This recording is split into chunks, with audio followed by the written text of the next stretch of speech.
जंगल में सुनसान जगह पर एक ऐसी जादुई मणि थी जिस तक पहुंचना एक राज था। एक पत्र पर उस जादुई मणि तक पहुंचने का रास्ता लिखा हुआ था, जो सिर्फ रघु महाराज को पता था। साल में सिर्फ एक बार ही उस मणि को जंगल में लाया जाता था और उस जादुई मणि की शक्तियों से सूखे पेड़ों पर ताजे फल उग जाते, सूखी नदियां पानी से भर जाती, बीमार जानवर उसकी शक्तियों से ठीक हो जाते और रघु शेर गरीब जानवरों को उस मणि की मदद से सोने और पैसे भी देता था।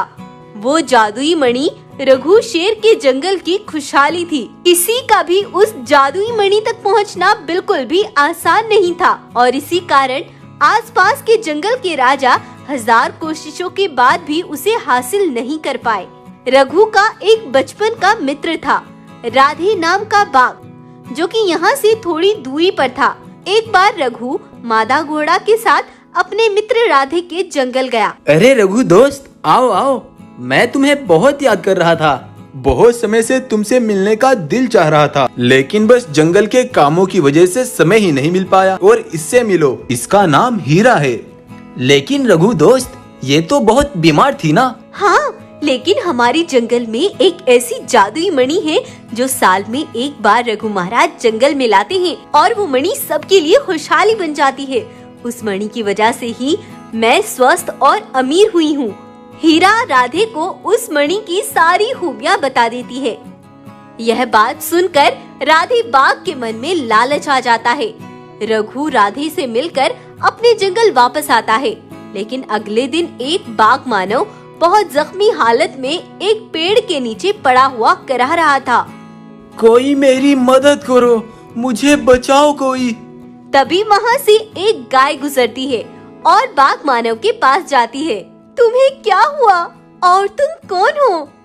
मैं यहाँ के राजा रघु शेर से मिलना चाहता था, लेकिन रास्ते में मुझे एक सांप ने काट लिया। कृपया आप मुझे रघु महाराज तक पहुँचा दे, तुम्हारा बहुत एहसान होगा।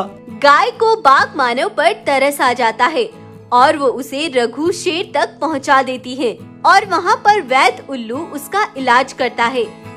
और कुछ ही दिनों बाद बाघ मानव की हालत में सुधार आता है।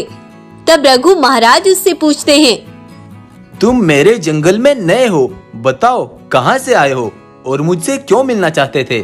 महाराज, मेरे बच्चे और मेरी पत्नी एक तूफानी हादसे में मारे गए। अब मैं चाहता हूँ मैं अपनी बची हुई जिंदगी आपकी खिदमत में गुजार दूं। रघु उसे वहाँ रहने की आज्ञा दे देता है। बाघ मानव बहुत खुश था। वो सभी जानवरों के साथ मिलकर रहने लगा। एक बार भालू जंगल के बीच आकर एक बड़ा ऐलान करता है। सुनो सुनो सुनो, सब ध्यान से सुनो। कल फिर से रघु महाराज उस जादुई मणि को जंगल के बीच लाएंगे। जो भी जानवर जादुई मणि से कुछ भी मांगेगा वो उसे हासिल होगा। सब बहुत खुश थे। रघु जादुई मणि लाने के लिए निकल गया।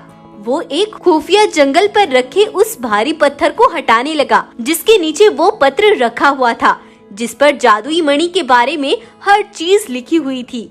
रघु उसे पढ़ता है और वहाँ से आ जाता है, लेकिन रघु का पीछा करते करते वही बाघ मानव वहीं पहुँच जाता है और उस पत्र में जादुई मणि तक पहुँचने का रास्ता लिखा हुआ था।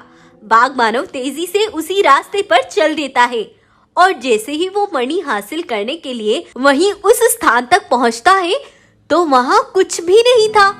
वो जगह खाली थी, क्योंकि ये रघु का प्लान था।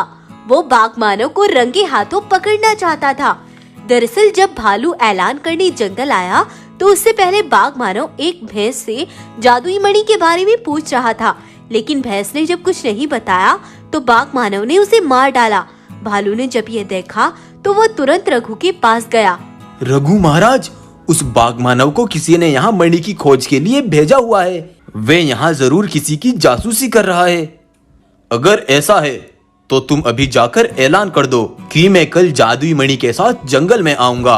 अगर उसे मणि की तलाश हुई तो वो मेरे पीछे जरूर आएगा, लेकिन तुम्हारे ऐलान करने से पहले ही मैं वह मणि सुरक्षित जगह पर रख दूंगा। तो अब बताओ, तुम कौन हो और किसकी जासूसी कर रहे हो? बाघ मानव बिल्कुल जबान नहीं खोलता। तब रघु काले पानी के एक कुएं के बीचों बीच उसे लटका देता है।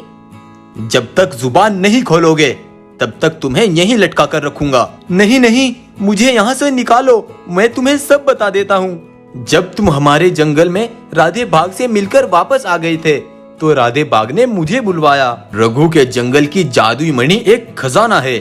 उसे हासिल करने के लिए तुम्हें लाचार बनकर उसके जंगल जाना होगा और किसी भी तरह उस जादुई मणि को मेरे पास लेकर आना होगा। मुझे माफ कर दो महाराज, मैंने ये सब उस राधे बाघ के कहने पर किया।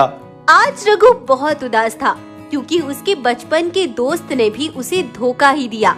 वो बाघ मानव को आजाद कर देता है और अपनी होशियारी से फिर से एक बार अपनी जादुई मणि को बचा लेता है। कई बार हमारा विश्वास वो भी तोड़ देता है जिसे हम अपना सबसे अच्छा मित्र समझते हैं। तो अगर आपको ये कहानी पसंद आई है तो इस कहानी को लाइक करें, शेयर करें और चैनल को जरूर सब्सक्राइब करें।